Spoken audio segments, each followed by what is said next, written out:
All right, so we're going to go ahead and take a look at our notes.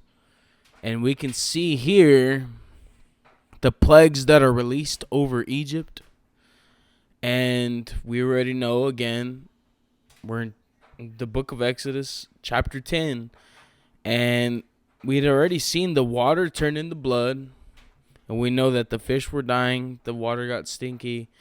The Egyptians thought they were slick, made water wells. But then, God's smart enough to even get the frogs into their fresh water. And that's where the frogs came in. The frogs were in their beds. The frogs were on their bodies. The frogs were all over the place. They were dying. They were making the land smell disgusting. And each time there was a plague, Pharaoh wouldn't let the people go every time Moses and Aaron went towards Pharaoh. And, Pharaoh's heart was hardened. There was the flies. Like I was saying earlier, the flies, they come from maggots. They go into poop. They go into dead animals, corpses, trash, and whatnot. And they had flies all over the place. And it was destroying the whole community, the whole land. The lice as well was jumping all over the animals and the people. And the people were just making them. The lice was making the people freak out. And I'm sure it was just annoying towards Pharaoh. And then you have disease of the animals. And you start to really see how God was having a covenant towards his people. And he wasn't affecting the Israelites like how he was affecting the Egyptians. Excuse me.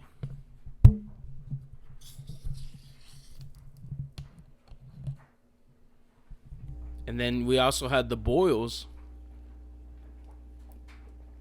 And the boils, they're all over the bodies of each person in Egypt. It was all over Egypt. One thing that I remembered actually about the lice was that when they had put the staff in the ground, all of the sand or that was in the ground basically turned into lice. So those are a few notes that I have. We're in Exodus chapter 10 again, and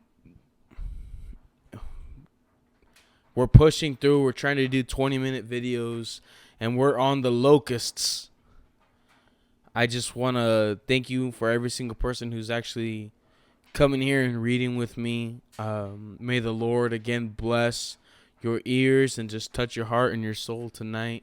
If you're up late with me, it's 10:48 p.m. I just got home. I was playing pool with my niece, and my wife was being awesome and went and ran a mile. And we got home late from Walmart. You know how that stuff goes. And I just wanted to go ahead and push through and get this video out and sent to y'all. Hopefully I have it updated tonight. But anyways, let's go ahead and jump into it. The Lord said to Moses, "Go to Pharaoh. I have made him and his officials stubborn." So it's not just Pharaoh no more. His officials are stubborn too. I did this so that I could show them my powerful miracles. I also did this so that you could tell your children, your grandchildren about the miracles and the other wonderful things that I have done in Egypt. Then all of you will know that I am the Lord. So God's almighty and powerful. He's trying to show who he is. He's strong, right? That's why I'm flexing on camera. Verse 3, so Moses and Aaron went to Pharaoh. They told him, "The Lord, the God of the Hebrews, says, 'How long will you refuse to obey me? Let my people go to worship me. If you refuse to let my people go, then tomorrow I will bring locusts into your country.'" The locusts will cover the land. There will be so many locusts that you will not be able to see the ground. Anything that was left from the hailstorm will be eaten by the locusts. And we already know that the hailstorm was damaging and killing the slaves, killing the animals, messing up the crops. It was all over the place. The locusts will eat all the leaves of every tree in the field, right? They will fill all your houses and all your officials' houses. And all the houses in Egypt, there will be more locusts than your fathers or your grandfathers have ever seen. There will be more locusts there. There will be more locusts than there has ever been since people have begun living in Egypt. So that's a long time, right? So there's a bunch of locusts. The people turned and left Pharaoh. Verse 7. Then the official asked Pharaoh, how long will we be trapped by these people? Let the men go to worship the Lord their God. So they're not even claiming God to be their God, right? If you don't let them go, before you know it, Egypt will be destroyed. So you're starting to see how the officials are already knowing that God is all powerful and he's moving, and Egypt will be destroyed if he doesn't let the people go. So Pharaoh told his officials to bring Moses and Aaron back to him. Pharaoh said to them, go and worship the Lord your God, but tell me just who is going. Moses answered, all of our people, young and old, will go, and we will take our sons and daughters and our sheep and cattle with us. We will all go because the Lord's festival is for all of us. Pharaoh said to them, the Lord really will have to be with you before I let you and all of your children leave Egypt. Look, you are planning something evil. So he's thinking he's planning something evil. The men can go worship the Lord. That is what you asked for in the beginning. But all of your people cannot go. Then Pharaoh sent Moses and Aaron away. The Lord told Moses, raise your hand over the land of Egypt, and the locusts will come. They will spread all over the land of Egypt. All over the land of Egypt. And will eat the plants that the hail did not destroy. So God's already getting rid of the rest of the plants. So Moses raised his walking stick, or the staff, over the land of Egypt, and the Lord caused a strong wind to blow from the east.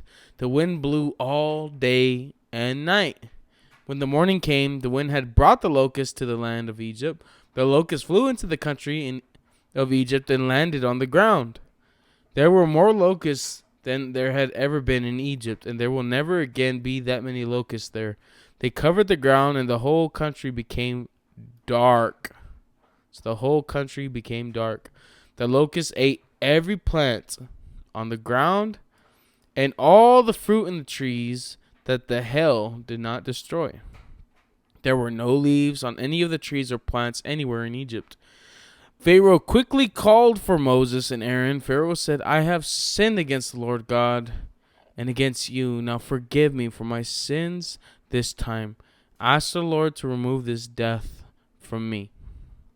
Moses left Pharaoh and prayed to the Lord like usual. So the Lord changed the wind. He made a very strong wind to blow from the west, and it blew the locusts out of Egypt and into the Red Sea. Not one locust was left in Egypt. So you see God faithful. He's always doing what he needs to do. But the Lord caused Pharaoh to be stubborn again. And Pharaoh did not let the Israelites go. So we're going to see how the darkness comes upon the land of Egypt. And these are just the consequences of Pharaoh's stubbornness. So then the Lord told Moses, raise your hand into the air of darkness will cover Egypt. It will be so dark you can feel it. So Moses raised his hand into the air, and the cloud of darkness covered Egypt. The darkness stayed in Egypt for 3 days. None of the people could see each other, and no one got up to go any place for 3 days. So it's really dark. No one's moving. But there was a light in all the places where all the Israelites lived. So you're seeing even light over the people when there was complete darkness over Egypt. All right, so you're seeing light over the Israelites. Again, Pharaoh called for Moses. He said, go and worship the Lord. You can take your children with you, but you must leave your sheep and cattle here. Moses said, no, we will take them all. In fact, you will give us offerings. You will give us offerings and sacrifices for us to use in worshiping the Lord our God. Yes, you will take our animals with us to worship the Lord our God. Not one hoof will be left behind. We don't know yet exactly what we will need to worship the Lord, We will learn that only when we get there. The Lord made Pharaoh stubborn again, so he refused to let them go. Then Pharaoh told Moses, "Get out of here. I don't want you to come here again. The next time you come to see me, you will die." Then Moses told Pharaoh, "You are right about one thing. I will not come to see you again." Ooh, he said that to his face. The death of the firstborn. So now we're going to see that. The death of the firstborn. So then the Lord told Moses, "I have one more disaster to bring against Pharaoh in Egypt. After this, he will ask you to leave Egypt. He will not tell you, he will ask you to. In fact, he will force you to leave this country. You must give this message to the Israelites, men and women. You must ask your neighbors to give you things made of silver and gold. The Lord caused the Egyptians to be kind to the Israelites. The Egyptians, even Pharaoh's own officials, already considered Moses to be a great man. Moses said to the king, "The Lord says at midnight tonight, I will go through Egypt, and every firstborn son in Egypt will die." Every firstborn son in Egypt will die. From the firstborn son of Pharaoh, the ruler of Egypt, to the firstborn son of the slave girl grinding grain. Even the firstborn animals will die. That's something even I learned right now.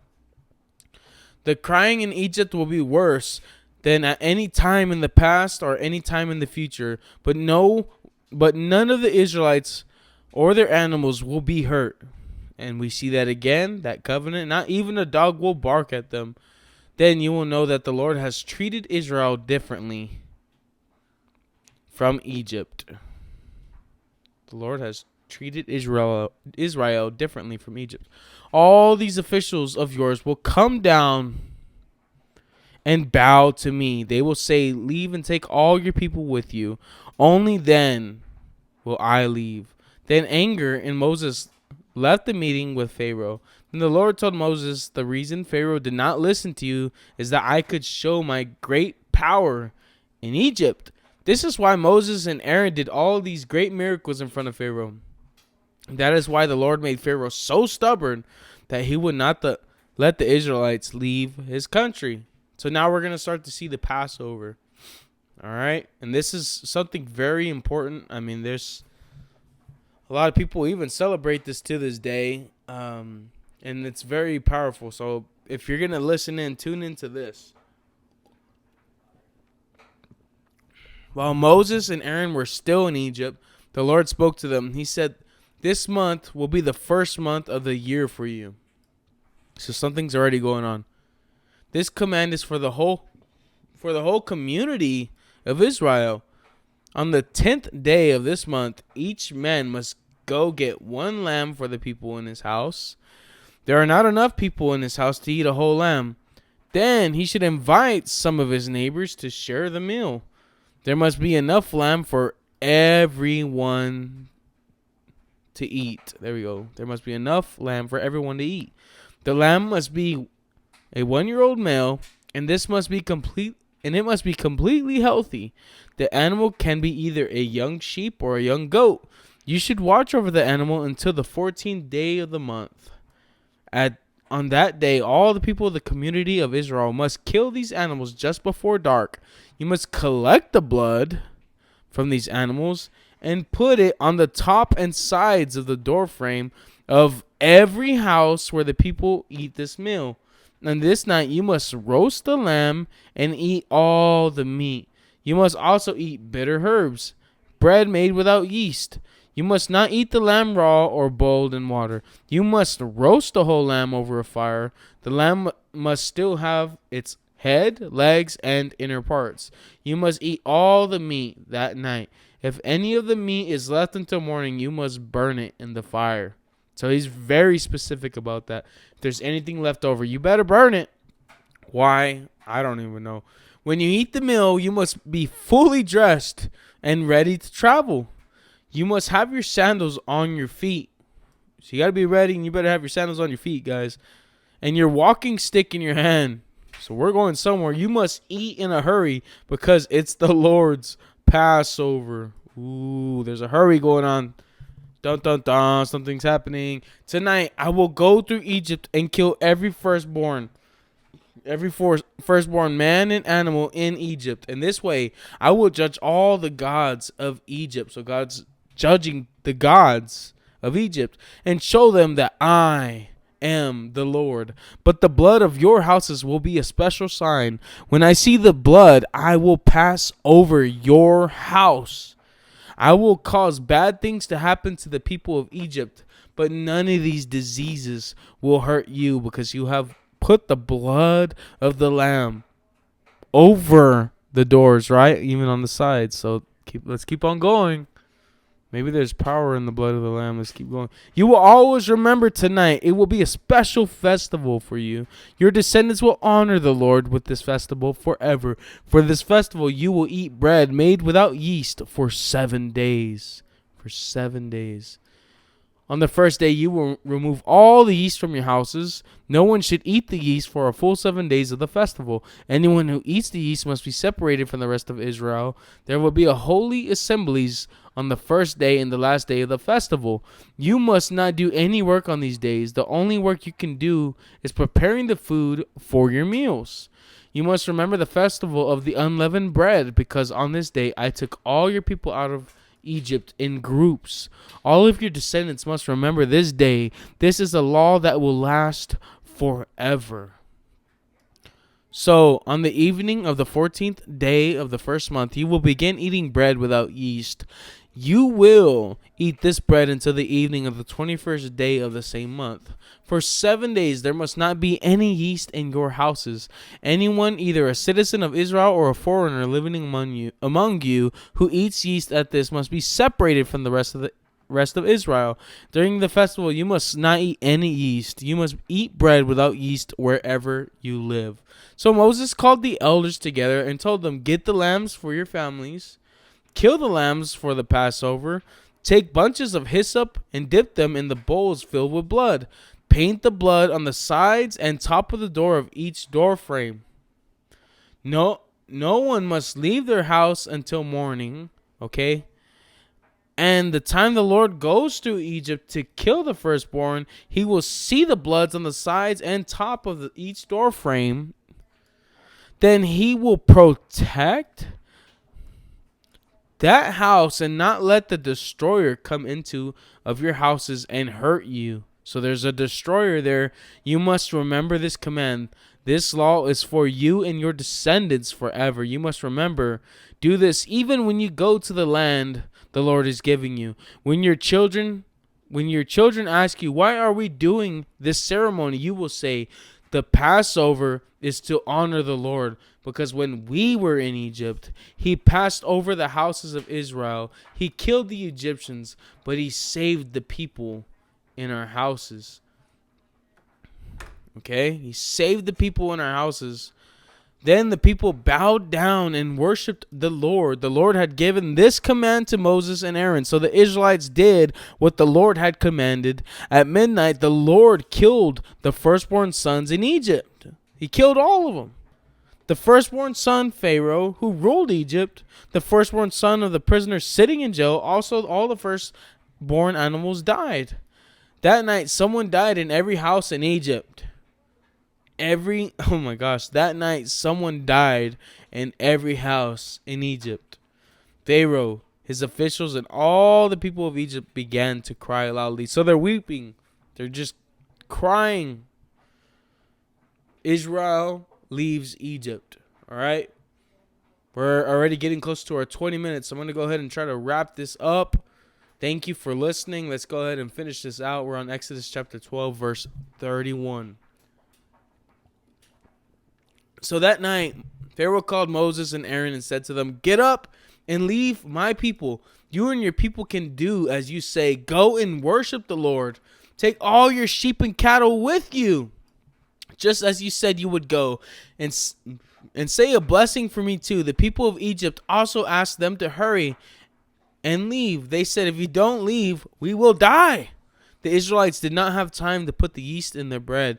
They just wrapped the bowls of dough with cloth and carried them on their shoulders. Then the Israelites did what Moses asked them to do. They went to their Egyptian neighbors and asked for clothing and things from silver and gold. The Lord caused the Egyptians to be kind to the Israelites, so the Egyptians gave their riches to the Israelites. The Israelites traveled from Ramses to Succoth, and there were about 600,000 men, not counting small boys. A great number of people who were not Israelites went with them, with many sheep, cattle, and livestock. The people did not have time to put their yeast in the bread or make special food for the journey, so they had to make their bread without yeast. The Israelites have lived in Egypt for 430 years. After 430 years, the very day all the armies of the Lord left Egypt. That night they left, the Lord watched over them to bring them safely out of Egypt.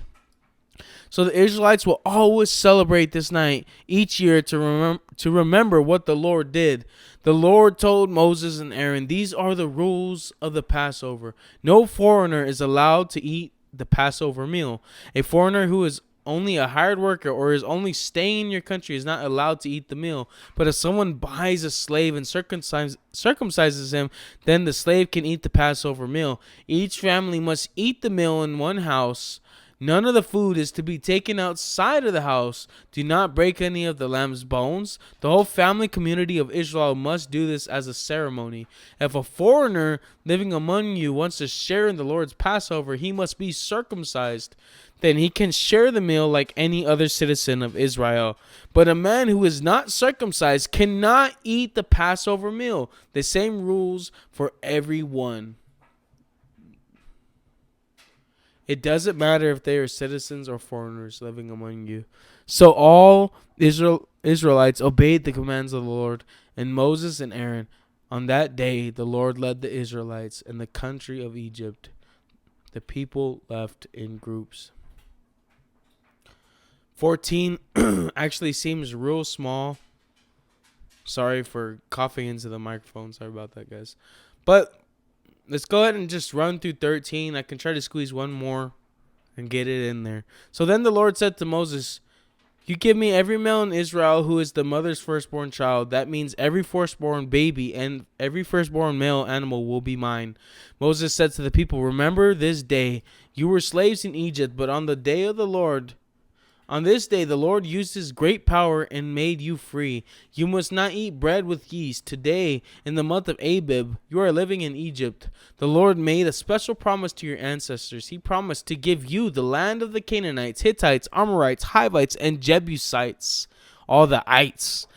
After the Lord leads you to the land filled with many good things, then you must remember that this day you must have a special day of worship on this day during the first month of every year. For 7 days you must eat only bread without yeast.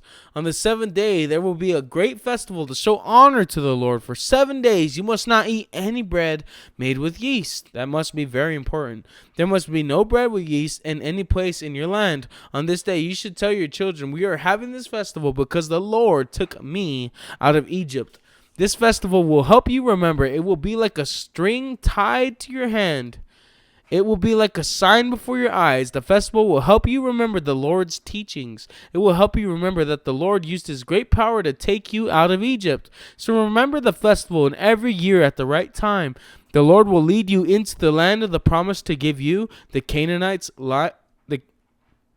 the Lord will lead you into the land he promised to give you. The Canaanites live there now. But God promised your ancestors that he will give you this land. When that happens, you must remember to give the Lord every firstborn boy and every firstborn male animal that is the firstborn must also be given to the Lord. Every firstborn donkey can be bought back. You can offer a lamb and keep the donkey. If you don't want to buy back the donkey like this, you must break its neck and kill it. But every first baby boy must be bought back from the Lord. In the future, your children will ask why you did this. They will say, "What does all this mean?" And you will answer, "The Lord used his great power to save us from Egypt. We were slaves in that place, but he led us out and brought us here in Egypt." Pharaoh was stubborn and refused to let us leave. So the Lord killed every firstborn in all the land. The Lord killed the firstborn males, animal and human. Back where we at? Okay. This is why I give every firstborn male animal to the Lord. This is why I buy back each of my firstborn sons from him. This is like the string tied to your hand. The sign, like a sign in front of your eyes. It helps you remember that the Lord brought us out of Egypt with the great power. The trip out of Egypt. Pharaoh made the people leave Egypt.